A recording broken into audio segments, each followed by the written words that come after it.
Present yourself as one approved by God. As we welcome the new year, 2 days na lang, 2 days, 3 days, ay matatapos na po ang taong 2024 at 2025 na.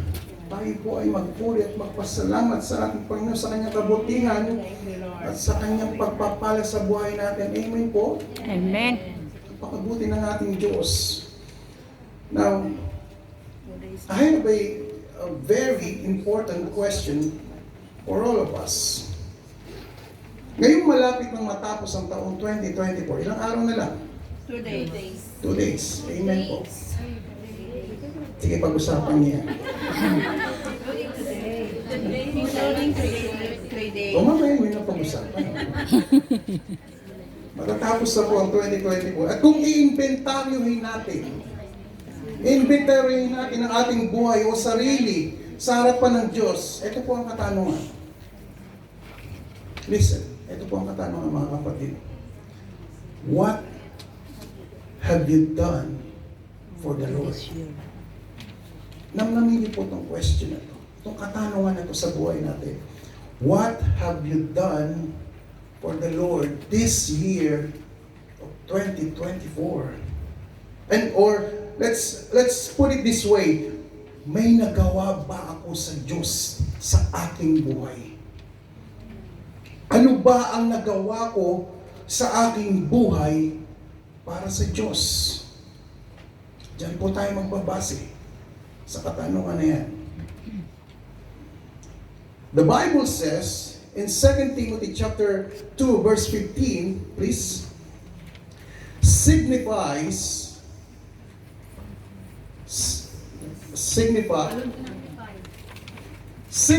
a standard of divine approval. And this approval comes from a life that aligns with God's will. Amen? Deeply rooted in the truth of His Word.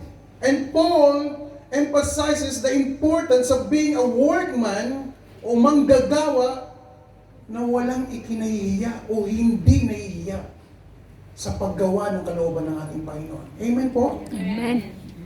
Isang reminder ni Pablo para kay Timoteo na kung ginagawa niya at sumusunod sa kalooban ng Diyos, ay ito ang nararapat. Tama po ba mga kapatid? At wala siyang dapat ikahiya dahil ito ay nakalulugod sa ating Panginoon. And you should be proud of by doing the will of God. Unashamed in everything for the Lord. Amen? Amen. Bakit ka mahihiya? Kung ginagawa mo ang lahat ng bagay ayon sa kalooban ng Diyos. Mahiya ka kapag hindi ito ang kalooban ng Panginoon. Napakaganda po ng panimula ng talata niya na binasa natin kanina sa Tagalog. Sikapin mo maging kalugod-lugod sa paningin ng Diyos. Sikapin mo. Sikapin mong gawin ang kalooban ng Diyos sa buhay mo. At alam natin kung anong kalooban ng ating Panginoon sa buhay natin. Maging kaaya-aya sa Kanya. Meaning, it is not just you are trying. You need to achieve it. Tama mga kapatid? Na kapag ka hindi mo kaya, bibigay ka na? Hindi po. Gaya ni Pablo, sabi niya, I finished the race. Kailangan meron po tayong natatapos sa buhay natin bilang isang mananampalataya. Hindi lang try and try. You need to achieve it or hitting your goal as children of God. Amen mga kapatid? Amen. And if we are doing the will of God rather than of men, then your life is approved by God. Tama? 2 thumbs up. Diba? 2 thumbs up. Sa Bisaya nga, sabi, ano po? Okay kaayo. Yun, tama ba? Yes po. Okay kaayo. Okay kayo. Korean ang dating, ano? Okay kaayo. Yun po ang bibigay sa inyo ng ating Panginoon. Approve ang buhay natin kapag tayo po ay nakalulugod sa harapan ng ating Panginoon. Amen po ba? Amen. At sabi po sa verse 16, but shun profane and vain babblings, for they will increase unto more ungodliness. Iwasan mo ang mga usapang walang paggalang sa Diyos, sapagkat ang mga iyan ang lalo naglalayo sa tao mula sa Diyos. Iwasan mo ang usapang walang paggalang sa Diyos. Nonsense. Non-value thoughts. Non-significant words. In other words, useless. Ito ang mga bagay na naglalayo sa mga tao sa Diyos. Meron pong kasabihan, whatever is in your heart, determine what you say. Kung anong nilalaman ng puso mo, yun ang nilalabas ng bibig mo. Kristiyano po tayo. Kailangan mga bagay na nakalulukod sa ating Panginoon ang lalabas sa ating mga bibig. Amen po? Amen. Bawal ang hindi magandang pananalita. Yes. Ito po ay wala po tayong pinatutungkulan. Ito po ang binasa natin. Sabi, Brad, ba't ka na naman message mo? Eh, Paskong-Pasko ngayon. Di ba? Sabi, ba't ganyan? Hindi po. Yan po kasi, ang pinatutungkulan po natin ay konektado doon sa ating pinagbasihan. Ano ba ang nagawa mo para sa Panginoon? Nasayang ba ang buhay mo bilang mananampalataya sa ating Panginoon? Sa pamamagitan ng mga bagay na sinasabi mo, baka nasayang yan pananalita mo, imbis na naibigay mo sa ating Panginoon. The verse is telling us that if it is not beneficial for us, at lalong maglalayo sa Diyos, huwag mo nang gawin. O iwasan mo na. Sabi nga ni Erap o ni Joseph Estrada, kung wala ka rin lang sasabing maganda, manahimik ka. Tama? Tama po yun. Yun lang tanging naalala natin kay Erap, ano? Naging presidente natin, wala na tayong ibang naalala sa kanya. But anyway, maganda naman din po yun. And James or si Santiago, sabi nga, and warn us or remind us, likewise, the tongue is a small part of the body, but it makes great boast. Maliit na bahagi ng ating katawan, pero mayabang at kayang magyabang. Ganyan po ang nagagawa ng dila. Sabi po dyan sa James, consider what a great forest is set on fire by a small spark. The tongue also is a fire. Ganyan po katindi ang nagagawa ng pananalita o dila. For example, sabihin ko, sample lang to hindi to totoo. Kunwari si Brother Arnel, sinabi ko, alam niyo ba si Brother Arnel, nakabuntis siya. Ngayon Asawa dahil sa niya. sinabi ko yan, kakalat na yan. Kahit walang Marites. katotohanan. Ngayon, pag kumalat yan sa kabuuan ng iglesia ng KFBC, uy talaga? Si Brother? Totoo ba yun? Oo, totoo yun. Ganun po ang nagagawa ng ating dila. Parang apoy sa gubat na kayang silaban ang kabuuan ng kagubatan. Yes. Kaya sabi po, kung wala ka rin lang sasabing maganda sa iyong pananalita, manahimik ka. ka na. Dahil ito po ay hindi nakakalugod sa ating Panginoon. Yes, amen. Kaya ganyan po kadelikado ang dila, ang ating pananalita. Dapat po ito ay maawat at mapaamo.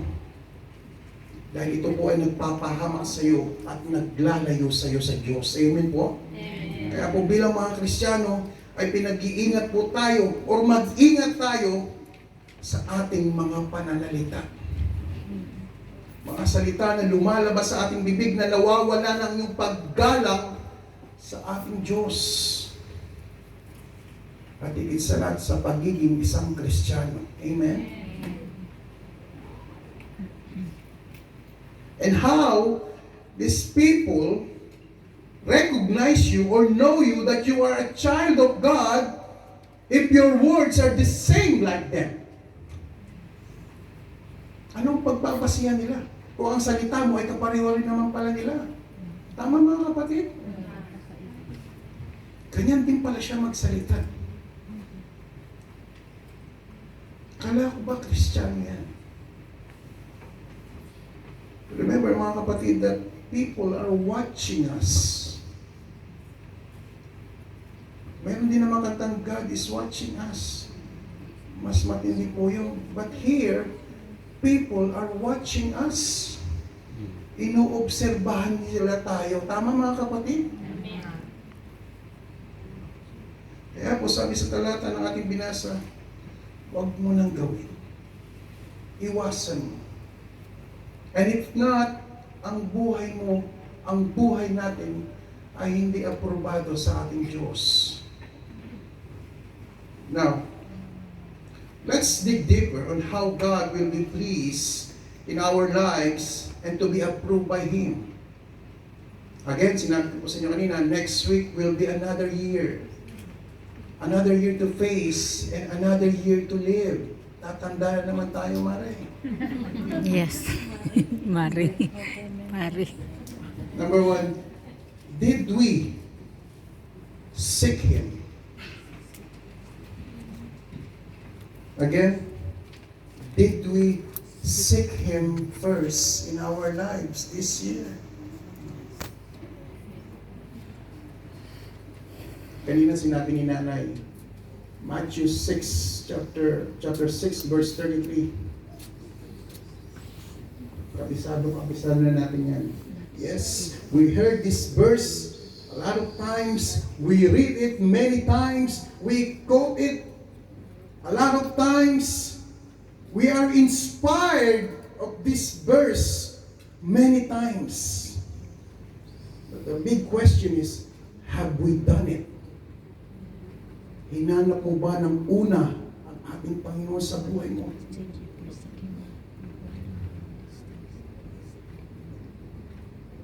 Kung nagawa mo this year, amen, praise the Lord. Ipagpatuloy mo this coming 2025 at sa mga susunod pa, God willing. And if not, what is the reason? Ano ang dahilan bakit hindi mo nauna ang ating Panginoon? Bakit hindi mo nagawa? Bilang mga lingkod ng Diyos, may mas mahalaga pa ba sa buhay mo na iba kaysa unahin ng Diyos? Walang nakakasagot, di ba? Guilty kasi tayo lahat. Maintindihan niyo ba yung mga sinasabi ko? Yung ating... Mamaya, pagbantaan niyo ako, mamaya paglabas dyan. Ito po yung bumabase tayo sa ating pinagbasihan ngayon salita ng ating Panginoon. Amen? Amen. But look on the promises of God sa ating mga mananampalataya. Pagbabasehan po natin ng Matthew 6:33. If we seek God first and His righteousness, and all these things shall be added unto you. Hindi ka ba masaya nun? Kapag kainuna mo ang ating Panginoon, lahat ng mga bagay na to ay pagkakalob sa iyo ng ating Panginoon. Tama po ba? God is true to His promises. Amen? Ngayon, kung uunahin mo ang ibang bagay sa buhay mo, meron ka bang reward na matatanggap?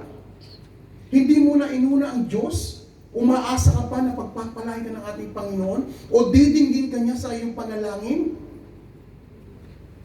Ang hirap po kaya nun, parang lugay ang ating Panginoon. Hindi ka na nagtatapat sa Kanya. Tapos umaasa ka pa, nagdidinggin ka ng Diyos.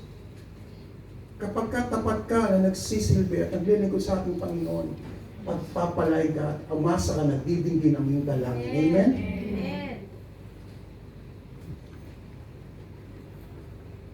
Pagpapalay ka ba ng Diyos? Malamang hindi. Aprobado ba yan sa harapan ng ating Panginoon? Malamang hindi. Nakakalugod ba yan sa Diyos? Malamang hindi. Kapag hindi mo inuna ang ating Panginoon. Because there is nothing more important than seeking God first sa iyong buhay. Amen? Part-time? Sino nagpa-part-time dito? Huwag na kayo tumaas. Hindi mahalaga. Hindi mahalaga yan mga kapatid at ibang mga bagay. Minsan dun ako. Araw na linggo, magpa-part-time tayo. At again, wala po akong pinatutungkulan na. Ito po ay kasama sa aking paliwanag. Araw na linggo, magpa-part-time ka. Kikita ka ng, magkano ang rate ngayon? 70? 70? 200 ang per day. Magkano bigay sa'yo? Nagkakabistuhan na. 200 lang Sabihin yung natin kami. 100 per hour. 500. 200 2 hours. 300 3 hours. 400 4 hours.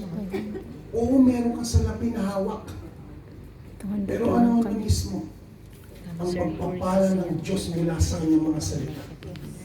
Na mismo ang fellowship mo sa iyong mga kapatiran. Na mismo ang pagkakataon na pwede kang makapanambandal sa ibang lugar. Hindi sila nakakapanambahan. Huwag mo sayangin ang mga bagay na yun.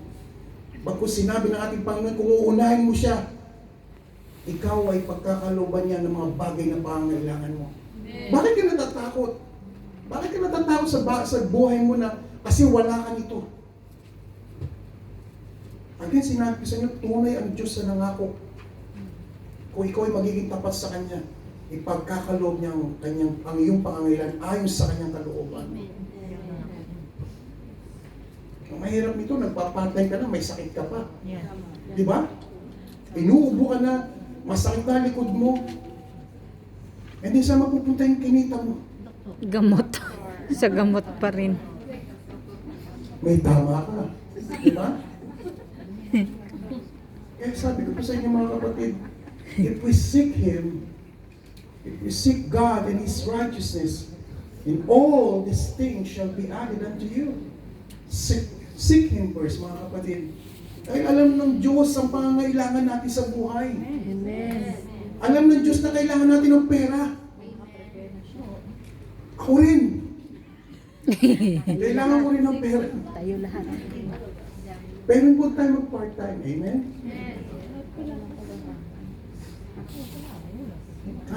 Kayang ibigay ng Diyos ang ating pangangailangan.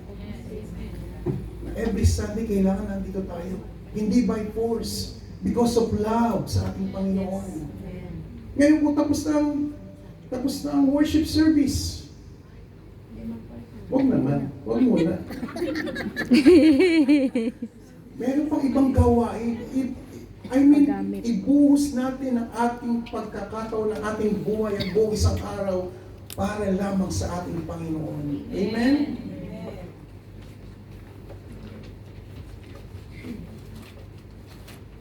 Naisin lamang ng Diyos sa iyo ay unahin mo siya. At kasunod niya na ipagpapala. Amen? Seeking God first is also a way to exercise your faith. How? Paano? Ilonggo dating mo? How? I mean, how? Papaano? Or paano? Look on the life of Daniel. Kailan is Daniel? Diba? Daniel, sabihin natin in Daniel 6, mababasa nito. Daniel, his life is in danger. When the new law was approved by King Darius, na nagsasabing walang ibang sasambahin kundi si Haring Dario lamang, yan po kasi ang panukalan ng kanyang mga kasamahan o yung mga taong galit sa kanya, yung may mga posisyon din na naiinggit kay Daniel. At ang sabi po ng bagong batas o decree na walang ibang sasambahin kundi si Haring Dario lamang. At kung meron man, ito ay paparusahan ng kamatayan. At ano po ang ginawa ni Daniel after hearing the decree o yung bagong batas? He went back to his room and opened the window muna. He went back to his room and prayed 3 times. Tama mga kapatid? Yes. Daniel 6 or Daniel. For him, it's more important to seek God first. Amen mga kapatid? Sa kabila ng nanganganib ang kanyang buhay na sa tingin natin ay siya pwedeng mag-alala, matakot, ano po ang ginawa niya? Pray. Ako'y lalapit sa ating Panginoon. Nasa kabila na ang buhay ko ay nasa danger. Still, gagawin ko ang kalooban ng ating Panginoon. I will seek God first. And I will pray 3 times daily. Anyway, tayo rin naman po nagpe-pray ng 3 times. Di ba po, no? More than Umaga. Kakain ka ng more almusal. than 3 times. 3 times pagkain. Gabi. Magpe-pray Bago ka. matulog, Hapunan. pagkagagising. Dahil pa nga natin si Daniel, minsan na 4 pa bisa, di ba? Kasi may snack pa tayo eh. Pero hindi po yun. Daniel seek God first sa kanyang buhay when he prayed 3 times daily sa kabila ng nanganganib pa kanyang buhay. For him, it's more important to seek God first. And his life is in danger, but no matter what, I will seek the Lord. And we know the outcome or the result. God bless Daniel sa kanyang buhay. Pag inuna mo ang ating Panginoon, guaranteed, pagpapalain ka ng ating Panginoon. Amen? One reason that your life will be approved by God is to seek Him first in your life. And James chapter 1, sabi po doon, James chapter 1 said that be doers of the word, not hearers only. Tama po ba yan?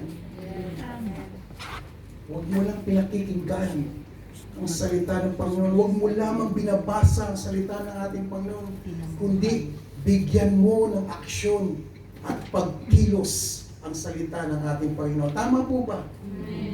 Narinig mo dito, baka lumalabas lang dito. Be doers of the word, not hearers only.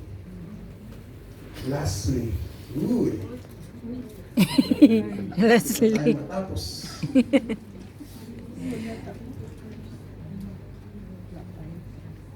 Serve The Lord. Amen. Did we serve the Lord faithfully this year of 2024? Amen? Ganyan din po ahapon sa Sabado eh. Sometimes may guilt eh, di ba? May guilt tayo. Na hindi natin talaga lubos na paglingkuran ng ating Panginoon sa taong ito. And God will give us another chance this year 2025. Ayusin mo na buhay mo. In Deuteronomy chapter 10 verse 12 in King James Version, and now Israel, what doth the Lord thy God require of thee?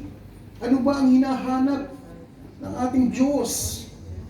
But to fear the Lord thy God, to walk in all His ways, and to love Him, and to serve the Lord thy God with all thy heart, and with all thy soul. To serve the Lord thy God with all your heart and with all your soul.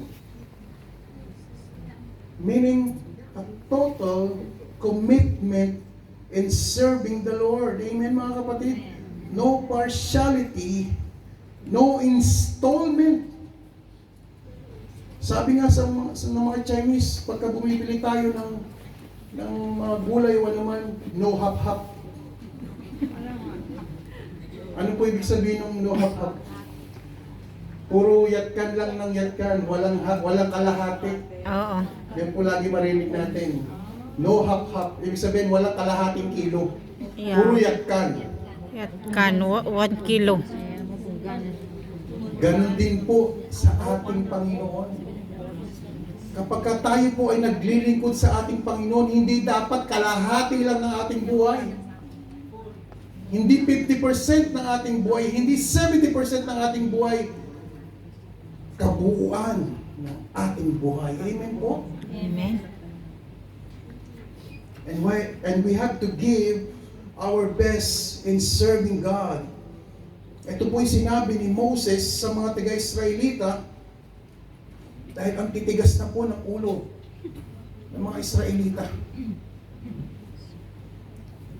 Sinabi niya po itong mga pananalita dahil ang mga Israelita po ay naghahanap na ng ibang Diyos-Diyosan sa buhay nila sa kabila ng katapatan ng ating Panginoon. Sila yung mga nagmumurmur, nagre-reklamo. Kaya sabi po ni Moses sa kanila, listen to his voice. And so they were given a definitive goal to fear the Lord, walk in all his ways, to love him and worship him with all their heart and soul. The story of Moses and the Israelites in wilderness teach us that whatever comes sa buhay natin, still, we serve the Lord. Unlike these people, the Israelites, when they experience hardship while in the wilderness, puro reklamo. Laging nasa barangay hall. Laging na kay tulpo.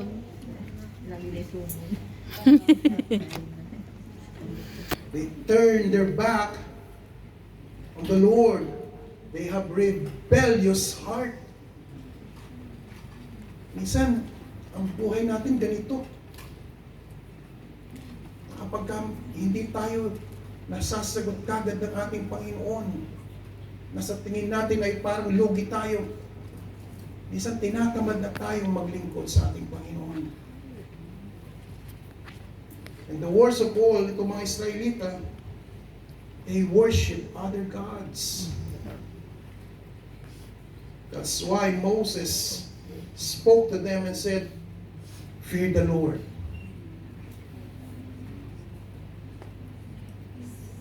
Walk in all his ways and to love him and serve thy God with all your heart and soul.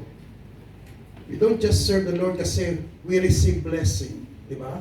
Tama mga kapatid. Amen. Magaan ang buhay natin. Masaya tayo kapag nakakatanggap tayo ng pagpapala. Excited kang pumunta sa iglesia. Kasi nakatanggap ka ng blessing. Di ba? We don't just serve the Lord kasi He answered our prayer. We don't just serve the Lord kasi mapayapa ang buhay mo. Paano kung hindi? Paano kung hindi tinutugon pa ng Diyos ang iyong panalangin? Patamlay tayo?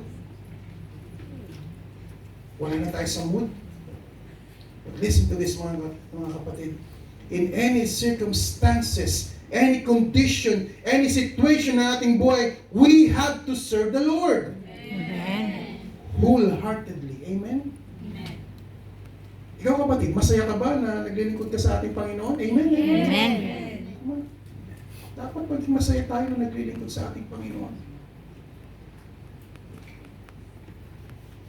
Maraming obstacle sa buhay natin. Tama mga kapatid?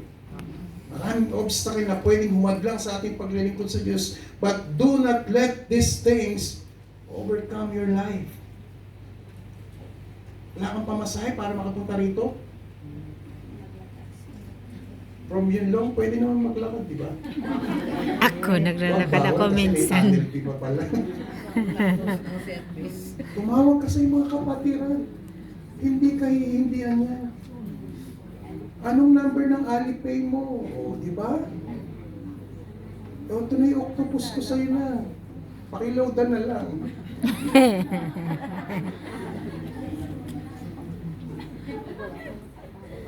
Kapag ka desire mong maglingkod sa Panginoon, there is no impossible.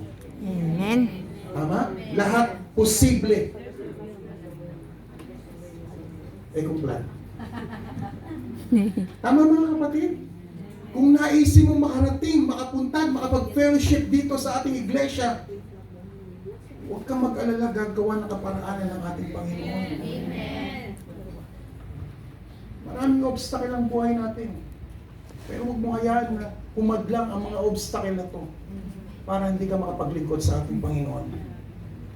Rather, continue. Amen po? Amen. And also, Moses mentioned that many Israelites worship other gods because these people thinks, which is the Israelites, that the God of Moses, which is the Almighty God, cannot provide what they need while in the wilderness. Di ba? Para bang wala na silang paggalang sa Diyos, na para bang wala naman na yan eh. Tumatalikod na nga sila sa ating Panginoon eh. At hindi na kayang, sa tingin nila, hindi na kaya i-provide ng makapangyarihang Diyos sa kanilang mga pangangailangan. Which is, hindi po katotohanan yun. Wala po katotohanan. Talagang meron lamang po silang diferensya sa kanilang mga puso. Matitigas sa kanilang mga puso. Dahil na-spoiled po sila na sa tingin nila lahat kasi ng mga pangangailangan nila pinagkakalob ng Diyos. Pag mainit, may habong ng ulap. Yes. Nangangailangan sila ng tubig, binibigay ng Diyos. Nangangailangan sila ng mga bagay na kanilang makakain, ipinagkalob ng Diyos. Nasanay sila sa mga ganung bagay. Na kaya nang sila'y hindi pinagkalooban kagad ng ating Panginoon, sila'y more na nag-complain sa ating Panginoon. Kaya sabi ni Moses, love your God with all your heart, with all your soul. Serve Him no matter what. Amen? Amen.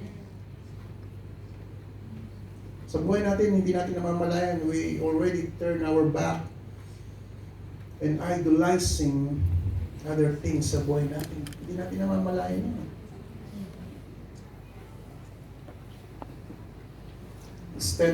Instead of worshiping true and living God,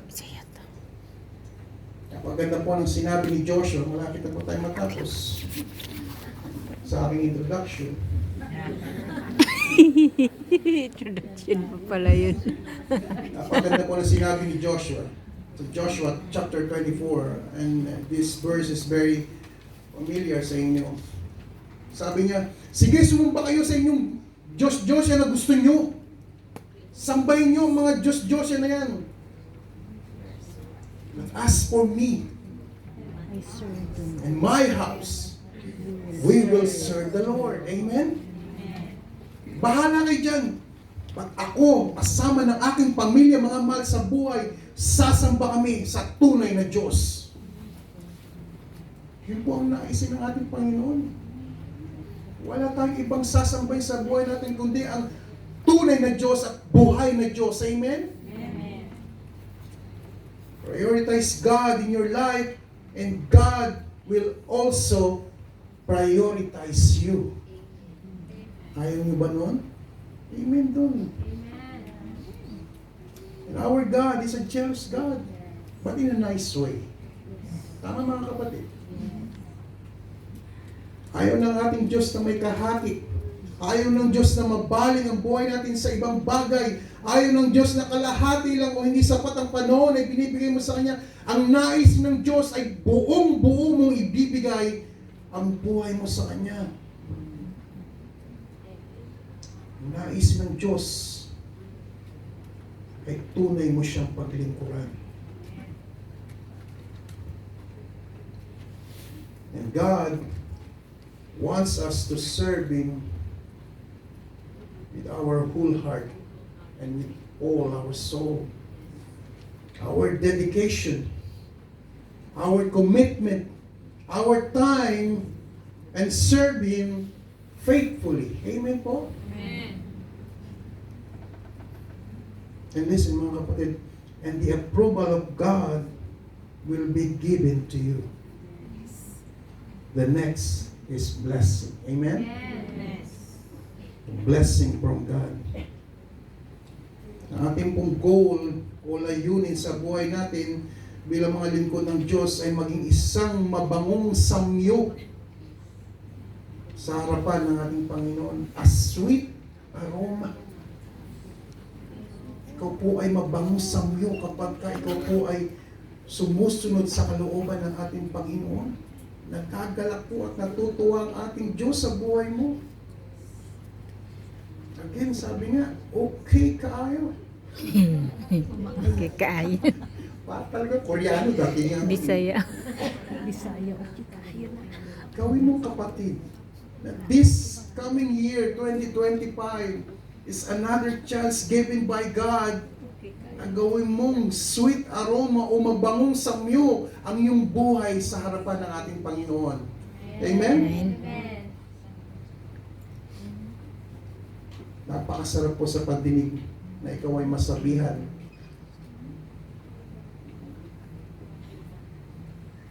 Well done.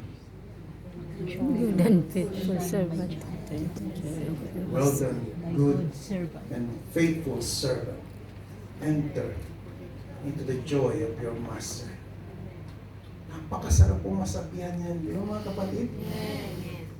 Ang galing mo. Di ba? Well done. Luto ka na. Well done. Well done, good and faithful servant. Enter in into the joy of your master. Palakpakan natin ang Panginoon.